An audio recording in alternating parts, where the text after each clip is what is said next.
বিশ্বে দুর্নীতিগ্রস্ত দেশের তালিকায় বাংলাদেশের অবস্থান ক্রমোন্নতির দিকে। আগে বাংলাদেশের অবস্থান ছিল 13 নম্বরে, বর্তমান অবস্থান 16। এই খবর জানিয়েছে দুর্নীতি বিরোধী আন্তর্জাতিক সংস্থা বা ট্রান্সপারেন্সি ইন্টারন্যাশনাল। এই সংস্থা জানিয়েছে সবথেকে বেশি দুর্নীতিগ্রস্ত দেশ সোমালিয়া, উত্তর কোরিয়া ও আফগানিস্তান। একেবারে পেছনের সারিতে রয়েছে ডেনমার্ক ও নিউজিল্যান্ড। সাধারণ নির্বাচনে দুর্নীতি ও শেখ হাসিনার নেতৃত্বে নির্বাচনের অভিযোগ তুলে বেশ কয়েকদিন ধরে উত্তপ্ত গোটা বাংলাদেশ। চলছে ভাঙচুর, অগ্নিসংযোগ, বিক্ষোভ ও বিরোধী দলের আন্দোলন। এরই মধ্যে শেষ হল নমিনেশন জমা দেওয়ার কাজ। আওয়ামী লীগের প্রার্থীরা সবকটি কেন্দ্রে নমিনেশন জমা দিতে পেরেছেন বলে খবর। অন্যদিকে বিএনপির প্রার্থীরা মনোনয়ন জমা দেওয়া নিয়ে তীব্র বিক্ষোভ দেখিয়েছেন। এই অবস্থায় বাংলাদেশের হিংসার রেশ যাতে ভারতে আসতে না পারে তার জন্য ভারত বাংলাদেশ সীমান্তে বাড়ানো হয়েছে নিরাপত্তা। বাংলাদেশের বিরোধী দল বিএনপির আন্দোলনকারীরা কোনোভাবে যাত্রী পরিবহনে বোমা হামলা বা অগ্নিসংযোগের ঘটনায় জড়িত নয়। এই অভিযোগ সম্পূর্ণ মিথ্যা। আন্দোলন দমন ও আন্তর্জাতিক জনমতকে বিভ্রান্ত করতেই এই কুৎসা ছড়ানো হচ্ছে বলে দাবি করেছেন বিরোধী দলের সুপ্রিমো খালেদা জিয়া। নির্দলীয় সরকারের অধীনে নির্বাচন চেয়ে বেশ কয়েকদিন ধরেই গোটা বাংলাদেশ জুড়ে চলছে আন্দোলন ও বিক্ষোভ। মার্কিন প্রশাসন এতদিন সীমান্ত অঞ্চলে হামলা চালাতে ড্রোনকে ব্যবহার করে এসেছে।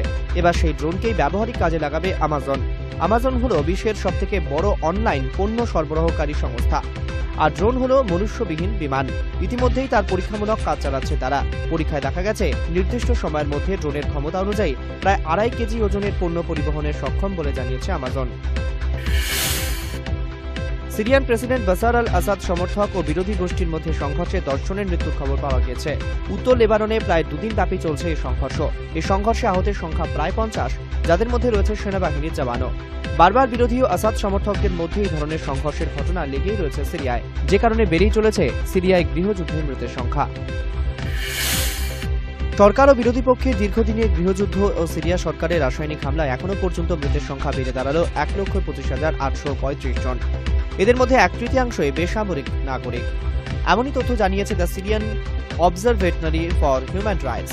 এই গৃহযুদ্ধ অবিলম্বে বন্ধ না করলে এই সংখ্যা আরও বাড়বে বলে জানিয়েছে এই সংস্থা। এই মর্মে একটি আবেদন তারা রাষ্ট্রসংঘের মহাসচিব বান কি মুনকেও করেছেন বলে জানিয়েছেন সংস্থার এক মুখপাত্র। আন্তর্জাতিক সংবাদ মাধ্যম সূত্রের খবর, মঙ্গলবার থেকে ধীরে ধীরে স্বাভাবিক হতে শুরু করেছে থাইল্যান্ডের পরিস্থিতি। সরকার বিরোধীদের সংখ্যা ক্রমেই কমে আসছে বলে জানা গিয়েছে। পুলিশের সদর দপ্তর থেকে প্রধানমন্ত্রীর কার্যালয় সর্বোচ্চ একই ছবি ধরা পড়েছে মঙ্গলবার সকাল থেকে। গভর্নর হাউসের সামনেও বিরোধীদের ব্যারিকেড ভেঙে গুড়িয়ে দিয়েছে পুলিশ। একটি আইন প্রণয়নকে কেন্দ্র করে এই বিক্ষোভের সূত্রপাত হয়। পাক তালিবানের প্রধান পদে দায়িত্ব নেবার পর 1 মাস আফগানিস্তানে কাটিয়েছেন মোল্লা ফজলুল্লাহ। সূত্রের খবর, এবার পাকিস্তানে ফিরছেন ফজলুল্লাহ। তিনি আফগানিস্তানে তালিবানের সংগঠনের বিভিন্ন গুরুত্বপূর্ণ দায়িত্ব সামলেছেন এতদিন। ফজলুল্লাহ দলে কট্টরপন্থী এবং চরমপন্থী বলে পরিচিত।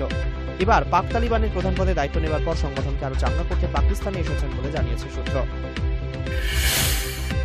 মঙ্গল অভিযানে কার্যত অসফল হলেও চন্দ্র অভিযানে সাফল্য পেল চীন। সিচুয়ান প্রদেশের জিচ্যাং স্যাটেলাইট কেন্দ্র থেকে উৎক্ষেপণ করা হলো চন্দ্রযান চ্যাং-ই-3। জিচ্যাং স্যাটেলাইট কেন্দ্রের মহাকাশ গবেষকরা জানিয়েছেন ডিসেম্বরের মাঝামাঝি সময়ে চাঁদের মাটি স্পর্শ করবে চন্দ্রযান চ্যাং-ই-3। 2010 সালে পাঠানো হয়েছিল চন্দ্রযান চ্যাং-ই-2। চাঁদের বুকে সফল অবতরণের পরই চাঁদ গবেষণায় অনেকটাই এগিয়ে যাবে চীন। সাম্প্রতিক উত্তেজনার পরিপ্রেক্ষিতে চীনের উপর আরও নজরদারি বাড়াতে চীনের নিকটবর্তী সাগরে যুক্তরাষ্ট্র পাঠিয়েছে 2টি অত্যাধুনিক সাবমেরিন। চলতি সপ্তাহে আরও 2টি চর বিমান পাঠানো হবে বলে জানিয়েছে যুক্তরাষ্ট্র। বিমানটির নাম শিকারি P-8A পোসিডন টহল বিমান। চীন বিশেষ প্রতিরক্ষা অঞ্চল ঘোষণার পরেই যুক্তরাষ্ট্রের এই পদক্ষেপ বলে মনে করা হচ্ছে।